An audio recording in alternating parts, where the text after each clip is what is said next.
Sean todos bienvenidos una vez más a estas clases doctrinales. Para nosotros es un gusto poder compartir la palabra de Dios, y como es nuestro lema aquí en la Iglesia Bautista Emanuel de Manassas, somos una iglesia sana en la doctrina, avivada en la adoración y santidad y comprometida con la evangelización mundial. Siempre nos apegamos a lo que la Biblia dice. No enseñamos doctrina bautista, ni doctrina pentecostal, ni doctrina de ninguna denominación, porque eso no enseña la Biblia. La Biblia enseña una sola doctrina, que es la doctrina dada por nuestro Señor en su bendita palabra, y es lo que hacemos aquí en la familia Emanuel. Así que vamos en este tiempo a estudiar una doctrina muy interesante, y que algunos hasta se asustan cuando escuchan sobre esta doctrina. Pero déjenme decirle algo. Si una persona mata 100 personas y se arrepiente, acepta a Cristo, ¿a dónde va si muere? Al cielo. Muy bien, ¿no? Y si una persona mata 100.000 personas, pero se arrepiente de corazón y entrega su vida a Cristo y muere, ¿a dónde va? Al cielo. Si una persona viola, un hombre viola 100 mujeres, pero se arrepiente, va al cielo. Va al cielo, ¿ok? Todos los pecados a la luz de la Biblia, ¿no?, reciben gratuitamente el perdón.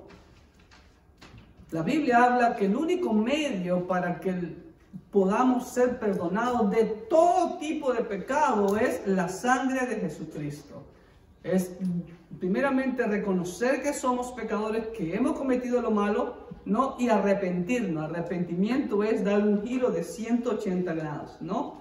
Y la Biblia enfatiza claramente que el único medio que perdona los pecados no son mis obras, no es la religión, no es el venir a la iglesia, no es leerte toda la Biblia, es simplemente la fe en nuestro Señor Jesucristo. La sangre de Jesucristo, su Hijo, nos limpia de todo pecado, dice 1 Juan 1:7, ¿no? Entonces, pero hay personas que se inquietan porque en la Biblia el Señor Jesucristo mismo menciona un pecado que es imperdonable. Hoy vamos a hablar del pecado imperdonable. ¿En qué consiste la doctrina del pecado imperdonable? Así que vamos a nuestro hojita y vamos a ver el primer punto y vamos a llenar ahí los espacios.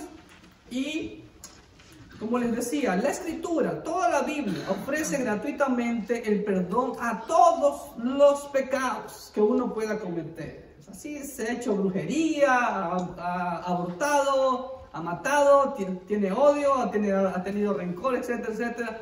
Todo pecado es perdonable, ¿sí?, si se arrepiente de ellos. Miren lo que dice Hebreos 9:14. ¿Cuánto más la sangre de Cristo, el cual mediante el Espíritu Eterno se ofreció a sí mismo sin mancha a Dios, limpiará vuestras conciencias de obras muertas para que sirváis al Dios vivo? ¿Y qué dice 1 Juan 1:7? El único medio para limpiar los pecados nuestros. Pero si andamos en luz como Él está en luz, hablando de Jesucristo, tenemos comunión unos con otros, y la sangre de Jesucristo, su Hijo, nos limpia de todo pecado. La Biblia tajantemente, contundentemente afirma que el único medio para perdonar los pecados es la sangre de nuestro Señor Jesucristo. No obras, no bautismo, ningún medio humano, solamente la sangre de nuestro Señor Jesucristo. Pero muchos temen y se preocupan porque en la Biblia hay un pecado que se describe como imperdonable. ¿Cuál es ese pecado imperdonable?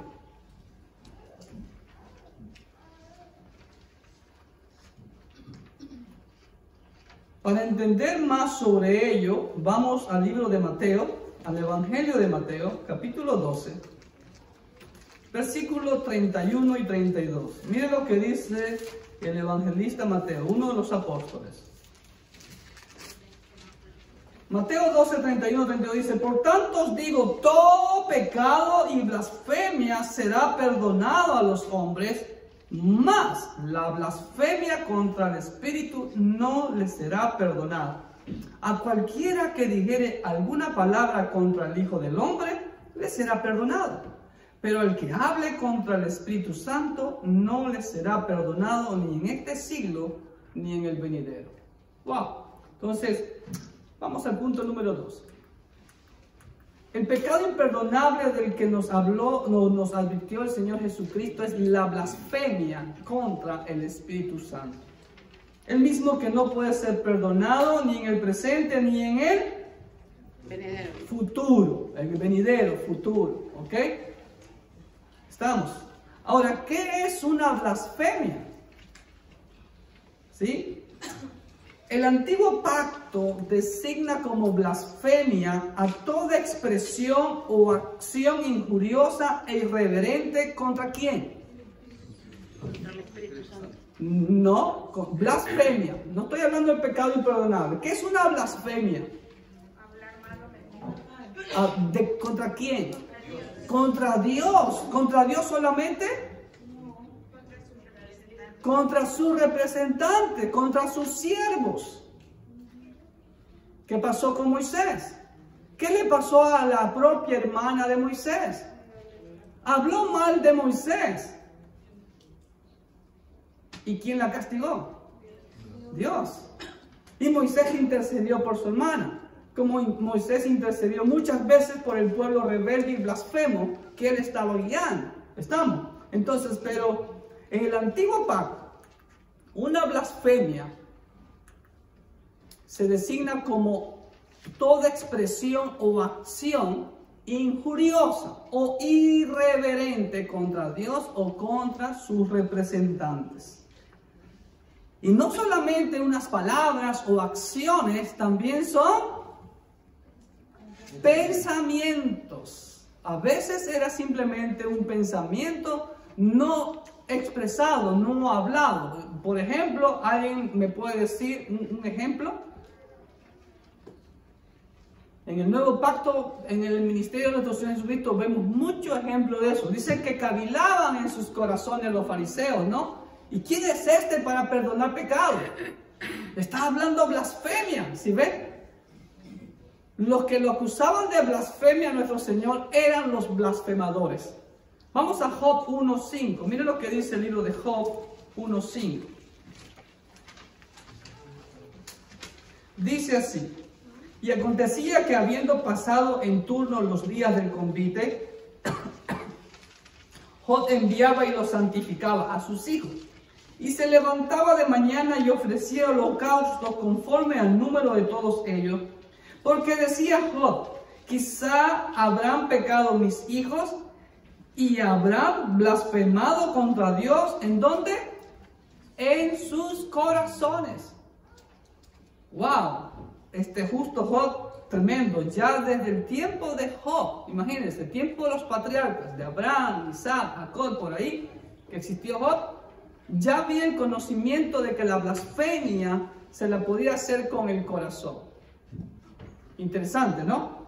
Entonces, eso es una blasfemia, y no solamente contra Dios, sino contra sus siervos. Y a veces las personas, aún los mismos cristianos, se maldicen cuando hablan mal del siervo de Dios sin ninguna justificación. Y lo más triste es que a veces lo dicen delante de sus hijos, y después pregúntese por qué sus hijos no quieren venir a la iglesia, no quieren saber nada de las cosas de Dios.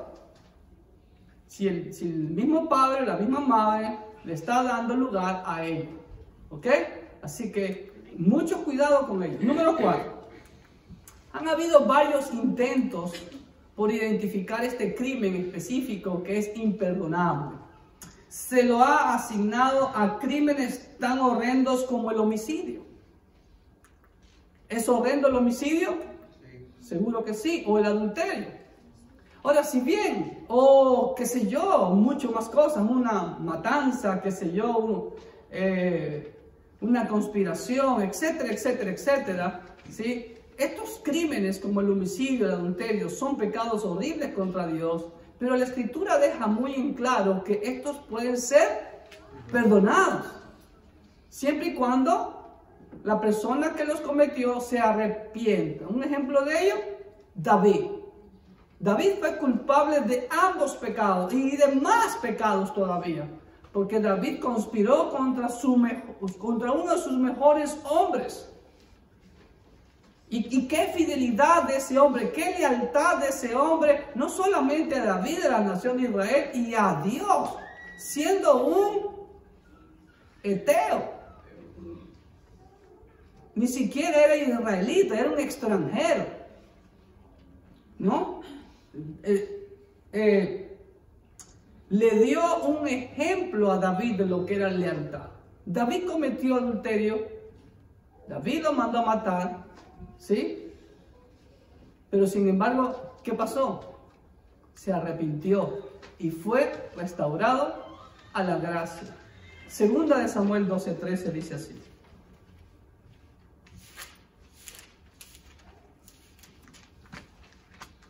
Entonces dijo David a Natán, pequé contra Jehová. Y Natán dijo a David, también Jehová ha remitido tu pecado, no morirás. ¿Ok?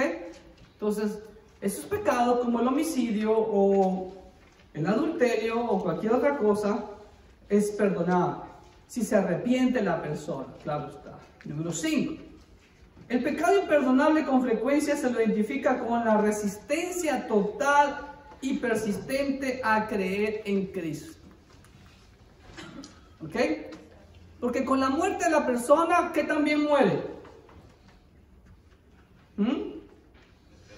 La esperanza, muere la oportunidad de arrepentirse y confiar en Cristo. La consecuencia de rehusarse a creer trae consigo el fin de la esperanza del perdón. Miren lo que dice Salomón en Eclesiastés 9:4. Eclesiastés 9:4 dice así. Escuchen, aún hay esperanza para todo aquel que está entre los vivos, porque mejor es perro vivo que león muerto. Mientras hay vida, hay esperanza. De ahí viene ese refrán de Eclesiastés 9:4. Aún hay esperanza para todo aquel que está entre los vivos. Hace un tiempo atrás yo vi un video, creo que era de Brasil, porque estaba hablando en portugués. A un criminal lo agarraron infraganti, le pegaron un tiro y estaba agonizando ahí. Hasta que venga la ambulancia, ya el hombre estaba muriendo. Pero pasaba una hermana por ahí y con la Biblia en mano le dijo que se arrepienta de sus pecados, que acepte a Cristo. Y el muchacho le agarró la mano de la hermana y cuando aceptó a Cristo, ¡blum!, murió. ¿Qué pasó con ese joven? Se fue al cielo. Y algunas personas pueden decir, wow, pero qué injusto es Dios, ¿cómo es eso? Bueno, mientras hay vida y esperanza, esa es la misericordia grande de nuestro Dios, ¿no? Pero no esperemos hasta ese momento. Ahora, nadie va a estar seguro de que vaya a tener la oportunidad, ¿no? Como los 100 y pico de pasajeros en el avión ucraniano no tuvieron esa oportunidad. No, estaban volando y de repente, ¡blum!, explotaron. ¿Se dan cuenta? Entonces, no sabemos. ¿Qué dice Lucas 16, 26 al 29? Lucas es la historia del hombre rico y Lázaro. Lucas 16, 26, 29, el Señor le dice, además de todo esto, una gran cima, un gran abismo está puesta entre nosotros y vosotros, de manera que los que quisieran pasar de aquí a vosotros no pueden, ni de allá pasar acá. Entonces le dijo el hombre rico, te ruego pues, Padre, que le envíes a la casa de mi padre. ¿Qué estaba pidiendo el rico? Que le fueran a hablar a su familia. ¿Quién? Lázaro.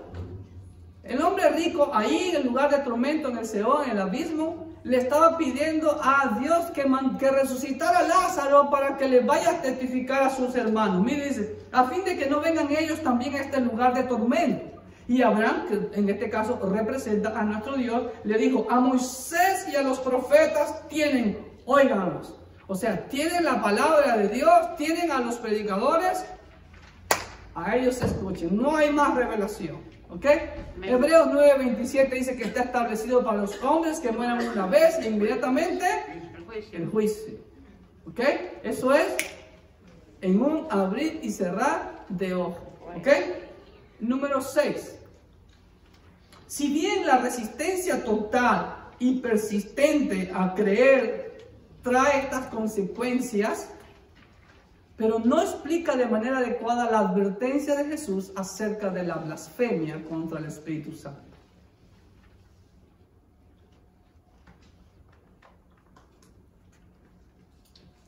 Ya vamos a leer más todo el pasaje para entenderlo un poco más, ¿ok?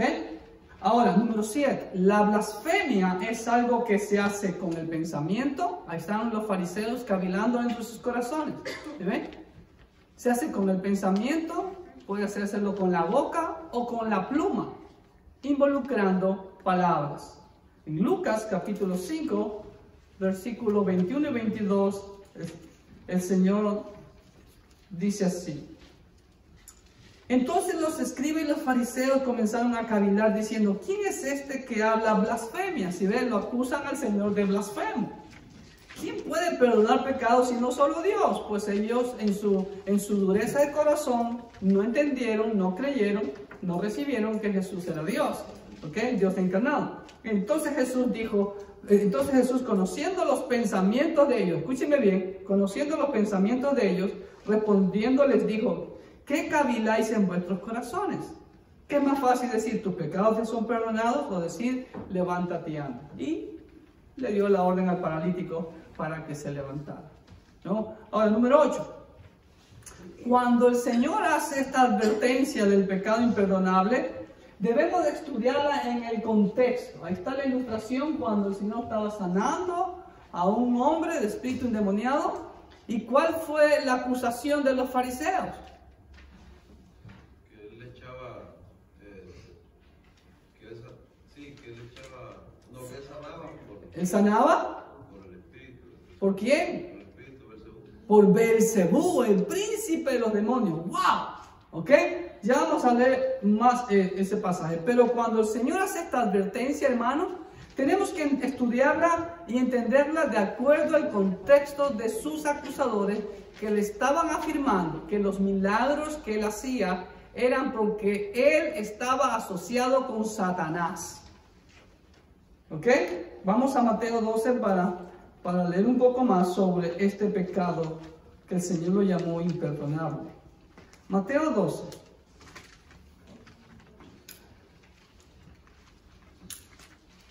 Voy a leer desde el 22 nomás, porque fue un endemoniado que era ciego y mudo que fue traído al Señor, que dice así, Mateo 12, 22.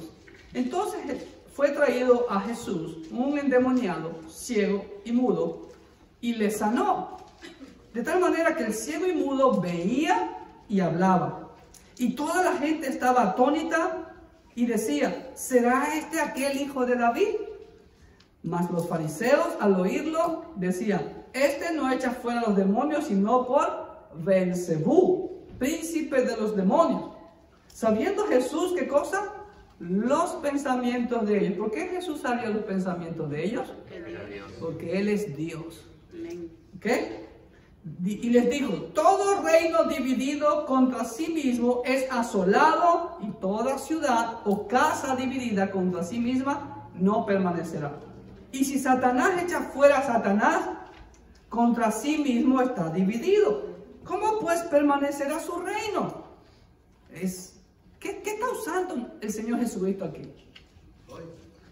Correcto, Francisco. Está usando la lógica. Y la lógica es una de las herramientas en la hermenéutica, la interpretación bíblica. ¿Cómo puedo ustedes decir que yo expulso a los demonios por Satanás mismo? ¿Cómo es eso? ¿Satanás se va a atacar a sí mismo? Es como que los iraníes, por ejemplo, se atacaran a sí mismos. Después que ya se reconoció que Irán fue el que mandó el misil contra el avión, hubieron gente iraní que salieron a las calles a protestar contra su gobierno. ¿Se dan cuenta? Así, ¿cómo es posible que ustedes disparen a nuestros hermanos? Porque ahí también iban iraníes. ¿Se dan cuenta? Entonces, si Satanás echa fuera a Satanás, contra sí mismo está dividido. ¿Cómo pues permanecerá su reino? Y si yo echo fuera a los demonios por Beelzebú, ¿por quién los echan vuestros hijos? Por tanto, ellos serán vuestros jueces. Pero si yo, por el Espíritu de Dios, echo fuera los demonios, ciertamente ha llegado a vosotros el reino de Dios. Porque ¿cómo puede alguno entrar en la casa del hombre fuerte y saquear sus bienes si primero no le ata? Entonces podrá saquear su casa. El que no es conmigo, escúchame bien, el que no está con Jesús, es claro que está contra él. O eres o no eres. ¿Ok? Por esto os digo, todo pecado y blasfemia será perdonado a los hombres, mas la blasfemia contra el Espíritu no les será perdonada. A cualquiera que dijere alguna palabra contra el Hijo del Hombre, les será perdonado. Pero el que hable contra el Espíritu Santo no les será perdonado ni en este siglo ni en el venidero. Entonces, este pecado tiene tres características. Número uno, estaba dirigido contra el Espíritu Santo. Número dos, para cometer este pecado, la presencia de Cristo en la tierra era necesaria. Porque ¿a quién fue que acusaron? A Cristo personal y tangiblemente, físicamente, se dirigieron a Él. ¿Ok? Número tres, era una condenación eterna para el alma y cuerpo.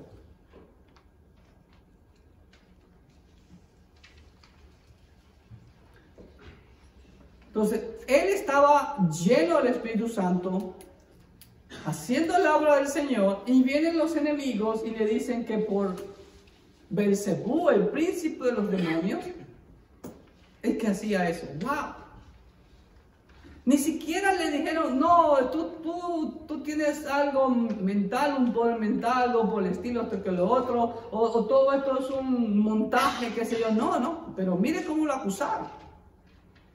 Como vemos hoy en día, en muchos casos vemos montajes que les hagan que supuestamente le hacen crecer la mano y se la largan todo y después se la recogen, todo así, o que estaba paralítico, que lo hacen caminar, y todo eso prácticamente es un montaje. Sí creemos en la sanidad divina, porque cuando Dios sana, sana de verdad. ¿Ok? No nos apartamos tampoco de eso, pero hay que, como dice la Biblia, hay que discernir bien los espíritus si son de Dios. ¿Ok? Número 9. Las personas que blasfemaron contra Cristo pudieran haber alcanzado perdón si se arrepintieron. Lucas 23:34. ¿Por qué? Porque mientras hay vida, hay esperanza. Por tanto, aquí yo os envío profetas y sabios y escribas, y de ellos a uno mataréis y crucificaréis, y a otro perseguiréis de ciudad en ciudad, y a otros azotaréis en vuestras sinagogas. Oh no, perdón, esto es Mateo, perdón, Lucas.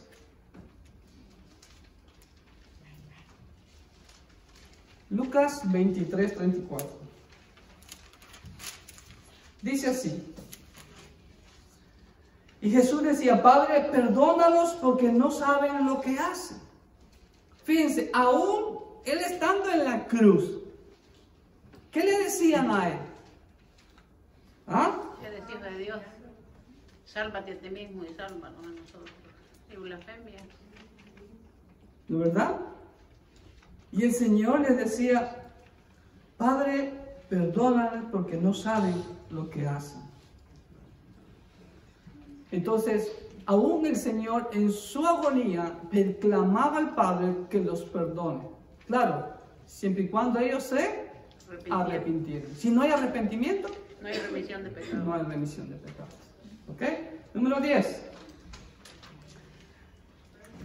Pero las personas que han sido iluminadas por el Espíritu Santo, sabiendo que Jesús es el verdadero Cristo o Mesías, y luego lo acusan de ser satánico, o que es del diablo, han cometido un pecado que no tiene perdón.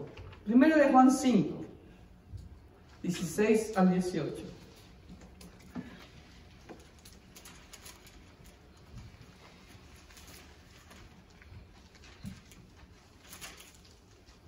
Si alguno viere a su hermano cometer pecado, que no sea de muerte, pedirá y Dios le dará vida. Esto es para los que cometen pecado que no sea de muerte. Hay pecado de muerte por el cual yo no digo que se pida. Toda injusticia es pecado, pero hay pecado no de muerte. Sabemos que todo aquel que ha nacido de Dios, escúcheme bien, y este es el verso claro. Todo aquel que ha nacido de Dios no practica el pecado. Amén. Pues aquel que fue engendrado por Dios le guarda y el maligno no le toca. El cristiano resbala, el verdadero hijo de Dios resbala, pero se levanta y vuelve a enfocarse en Cristo, en Cristo, en Cristo. Pero la palabra practicar significa algo constante, continuo, ¿no? Por ejemplo, como yo le decía, yo juego fútbol, pero yo no soy un profesional como Leo Messi, como Ronaldo, como Mohamed Salah, ¿no? Ellos todos los días practican, ¿sí ven? Entonces, si una persona que dice ser cristiana, pero sigue haciendo lo mismo, por ejemplo, todos los días escucha música mundana y no canta aquí en la iglesia, porque no se sabe la alabanza, y todas las alabanzas que cantamos aquí son más viejas que Matusalén. Y sinceramente, yo he visto iglesias en donde no hay ni siquiera PowerPoint, ni siquiera himnario. En Angola, ahí no había PowerPoint, ahí no había himnario, nada. ¿Y cómo cantaban esos hermanos? En Egipto también. No, adultos, hermano Humberto. Adultos, hombres y mujeres. ¿Sí ven? Precioso el coro. Ok, en Hebreos 10, 26, 27, miren lo que dice Hebreos. Hebreos 10, 26, 27. Porque si pecaremos involuntariamente, después de haber recibido el conocimiento de la verdad, ya no queda más sacrificio por los pecados, sino una horrenda expectación de juicio y del borde de fuego que ha de devorar a los adversarios. Entonces, vemos que si una persona que ya ha degustado las cosas de Dios y después se vuelve al mundo y no se arrepiente, nunca fue de Dios. Amén. Nunca fue de Dios. Porque la Biblia, ya lo acabamos de leer en 1 de Juan, el Señor le guarda. Sabemos que el que ha nacido de Dios no practica el pecado y el Señor le guarda. ¿Estamos? Entonces, pero si una persona que sale de las cosas de Dios y practica el pecado, realmente, ¿qué hizo? Una vida religiosa, más nada. Perder el tiempo. Pero hay personas que están practicando el pecado y dicen, Dios me ama. ¿O no? Ok, ok. Que crea lo que crea, pero la Biblia es clara. Amén. Porque Dios es amor. La Biblia dice, sin santidad nadie verá a Dios. Es clara la Biblia.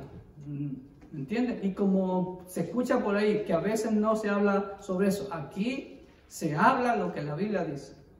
No vamos a adorar la píldora, pero Dios, vuelvo y repito, la ilustración que siempre hago, si yo suelto el apuntador, va a caer inmediatamente y se va muy posiblemente a romper.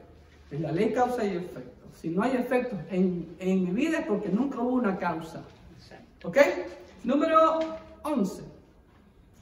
Quienes cometan dicho pecado tendrán su corazón tan endurecido, hermanos, y se habrán abandonado tanto a su pecado que no sentirán ningún remordimiento. Hay personas y yo he escuchado personas que han estado en la iglesia y después se van al mundo y le preguntan, ¿dónde te vas? Al infierno. Y están conscientes y me voy al infierno. ¿Y cuál es tu problema? Bueno, está bien. ¿Qué dice Romanos 1:21? Y ahí es lo triste. Cuando ya la persona cauteriza su corazón. Ahí no entra nada. Pues habiendo conocido a Dios, no le glorificaron como a Dios, ni le dieron gracias, sino que se envanecieron en su razonamiento y su necio corazón fue entenebrecido. Su necio corazón fue entenebrecido. Profesando ser sabios, se hicieron necios. La Biblia es clara. ¿Ok? Número 12. Pero aún en nuestra cultura idólatra, pagana, religiosa, tradicionalista, la gente compara a Jesús con Satanás. ¿Alguno de ustedes alguna vez ha escuchado algo de eso? ¿No es verdad que aún? Amén. ¿No es verdad? Es bien difícil que en nuestra cultura la gente más bien evita relacionar a Jesús con Satanás, ¿no? Sea como sea, en ese aspecto la gente no blasfemia diciendo, ¿no? Se burlan de Jesús, sí, como en la película esa blasfemia de la película esa asquerosa que me alegro por Polonia, creo que fue. Polonia prohibió eso en su país. ¡Wow! ¿Y por qué nuestros países en Latinoamérica no lo prohíben? Y supuestamente son países cristianos. ¿Se dan cuenta? Número 13. En días de nuestro Señor Jesucristo, el pecado imperdonable era atribuirle a Satanás las obras del Espíritu Santo. ¿Ok? Y rechazar las evidencias de su poder en cualquier época es también cometer un pecado imperdonable. Juan 16, del 7 al 11.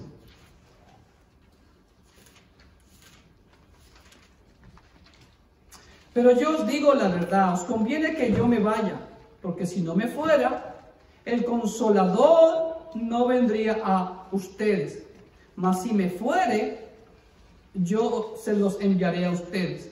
Y cuando el Consolador venga, convencerá al mundo de pecado, de justicia y de juicio. De pecado por cuanto no creen en mí. De justicia por cuanto voy al Padre y no me veréis más. Y de juicio por cuanto el príncipe de este mundo, ¿qué dice? Ha sido ya juzgado. Tiempo pasado. Satanás ya fue juzgado desde antes de la fundación del mundo, por si acaso. Y también en 2 de Tesalonicenses 2, 2 de Tesalonicenses capítulo 2, voy a leerles todo ese largo pasaje porque, escuche bien, y aquí hay algo que mucha gente parece que pasa por alto este pasaje. 2 de Tesalonicenses 2, del 1 al 12, dice así el apóstol Pablo. Pero con respecto a la venida de nuestro Señor Jesucristo y nuestra reunión con Él, os rogamos, hermanos, son dos eventos. La venida de Cristo y nuestra reunión con Él no está en el orden de los eventos. ¿Qué va a haber primero, el rapto o la venida de Cristo? El rapto. Aquí dice la venida de nuestro Señor Jesucristo y nuestra reunión con Él. Son dos eventos diferentes. La venida de Cristo y el rapto. Escuchen bien lo que dice el apóstol Pablo. No se dejen mover fácilmente del modo de pensar de ustedes, ni se conturben ni por espíritu, ni por palabra, ni por carta como si fuera nuestra, en el sentido de que el día del Señor está cerca. Aquí Pablo habla de otro evento, el día del Señor. El día del Señor no es el día domingo, el día del Señor es un tiempo que está por venir. Algunos piensan que es toda la semana 70 de Daniel que falta por realizarse, por cumplirse. Algunos piensan que es desde la semana 70 de Daniel hasta la creación de cielos nuevos y tierra nueva. A otros piensan que el día del Señor solamente es el periodo donde Dios derrama los juicios sobre esta tierra incrédula y rebelde, que habla prácticamente todo el libro de Apocalipsis. ¿Me entienden? Hasta la venida del Señor. Yo me acojo a eso, el día del Señor, grande y espantoso, como dicen algunos profetas del Antiguo Pacto. Para mí es la segunda mitad de la semana 70. Eso lo vamos a hablar cuando entremos a la doctrina de escatología, ¿ok? Ahora dice, nadie os engañe en ninguna manera, porque, escúcheme bien, el día del Señor no vendrá sin que antes venga la apostasía. Número 1, ¿estamos viviendo la apostasía? Amén. Ya estamos viviendo la apostasía, pero falta algo. Ahí miren lo que dice el versículo 3.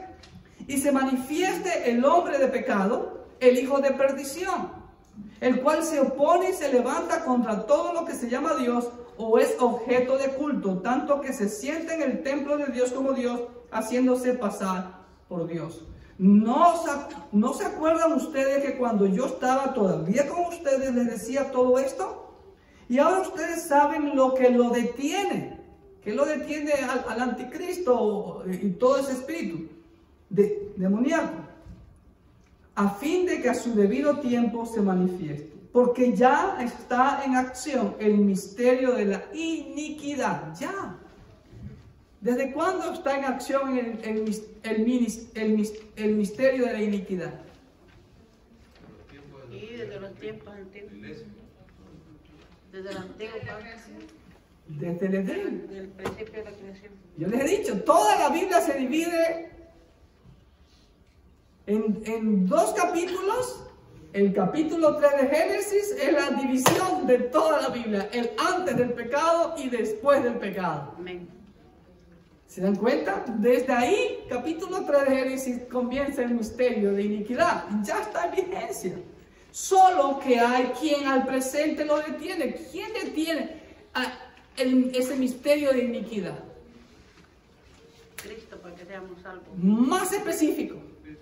El Espíritu Santo, el Consolador que el Señor envió. Amén. Si no estuviera el Espíritu Santo obrando aquí actualmente en el mundo, imagínense, hermanos, ya estuviéramos totalmente destruidos. Amén. Hay quien al presente lo detiene. Es el Espíritu Santo. Es el Espíritu Santo que, como leímos en Juan, dice que va a convencer al mundo de pecado. Él es que está obrando. Él es que está obrando aquí en este momento. Él es por la cual usted está aquí en este momento. Él es la razón por la cual usted está viendo este video en este momento. Él es la razón por la cual yo estoy aquí parado. No es Clever Jiménez. Es Él obrando en este instrumento del Señor. Más nada. Amén. Es Él el que obra. Por eso el libro de los Hechos, hay alguien, y yo estoy de acuerdo con algunos teólogos, debería de llamarse Hechos de los Apóstoles a través del Espíritu Santo. O más bien Hechos del Espíritu Santo. Porque si no llegaba el Espíritu Santo, ahí en el aposento alto, cuéntenmelo. ¿Cuál sería la historia? ¿No es verdad? Así es. Sin Espíritu Santo, a las redes, muchachos, no hay de otra. ¿No es verdad? Así que Él es el que está obrando actualmente. ¿Ok? Entonces, concluyendo, hermanos queridos, hay algunos que afirman: ¿cómo puede hoy en día ocurrir el pecado imperdonable si Cristo no está presente para que lo acusemos de que hace obra a través del diablo? No creen en eso. Puede ser que de pronto un siervo de Dios realmente haga un milagro de verdad y que alguien le atribuya a Satanás. Puede ser. Como también, para mí es también refutar lo que el Espíritu Santo está haciendo actualmente en el mundo. Y recuerde que cuando venga la gran tribulación, el Espíritu Santo ya no va a obrar como está obrando actualmente, sino que el Espíritu Santo va a volver a obrar como obraba en el antiguo pacto. ¿Se acuerdan del antiguo pacto? Venía el Espíritu Santo sobre la persona, pero si la persona lo contristaba, lo abandonaba. ¿Qué pasó con Sansón? ¿No es verdad, amigo? Estudiamos, ¿no es verdad? ¿Sí ves? El Señor, con Saúl, exactamente, vemos eso. Entonces, ahí es donde se va a cumplir lo que el Señor dice en Mateo 24, que el que persevere hasta el fin será salvo. ¿Estamos? Ahora, Y hoy en día el cristiano no tiene que perseverar hasta el fin. Por supuesto que sí. Amén. Vuelvo y repito, ya de modo que si alguno está en Cristo, nueva criatura, las cosas ya pasaron aquí, todas son hechas nuevas. Y siempre hacia adelante, hacia adelante, hacia adelante, hacia adelante, creciendo más en la gracia y conocimiento de nuestro Señor Jesucristo. Entonces, puede ser que la blasfemia contra el Espíritu Santo hoy en día sea ese, que hasta el último aliento de vida, hasta el último segundo de vida, la persona no le creyó. Bueno, porque solamente hay esperanza cuando está vivo. Entonces, pienso yo que eso es lo más lógico pensar hoy en día. El pecado imperdonable simplemente una vez que te moriste y no aceptaste a Cristo, porque no le creíste al Espíritu Santo que estaba obrando o estaba hablándote a través del hermanito, a través de allá, a través de la radio, a través del Facebook, a través del pastor, a través de la Biblia, que te regalan una Biblia y la tienes ahí tirada, etcétera, etcétera, etcétera. Le regalan un tratado y lo botan. Miren, hermano, yo les he comentado mi testimonio. Cuando yo no era cristiano, a mí me caían mal los cristianos evangélicos. Y en una ocasión, estando en la casa de mi cuñado, que en paz descanse, me estaba bañando en el patio porque ahí estaban todos los tanques de agua y me estaba bañando así, y pegado a la casa de mi cuñado, en la parte de atrás, era una iglesia porque se escuchaban los cánticos. Y como me caían mal los cristianos evangélicos, ¿sabes lo que hice? Agarré una cubeta de agua y ¡suá! Se las eché por arriba. En mi ignorancia. Pues eso fue algo horrible que yo hice contra el Señor. Pero ahora, como dice Pablo, lo hicimos por ignorancia, pero ahora ya no vamos a hacer eso, porque ya ahora estamos con la iluminación del Espíritu Santo, que nos conduce a toda verdad y nos lleva a producir fruto.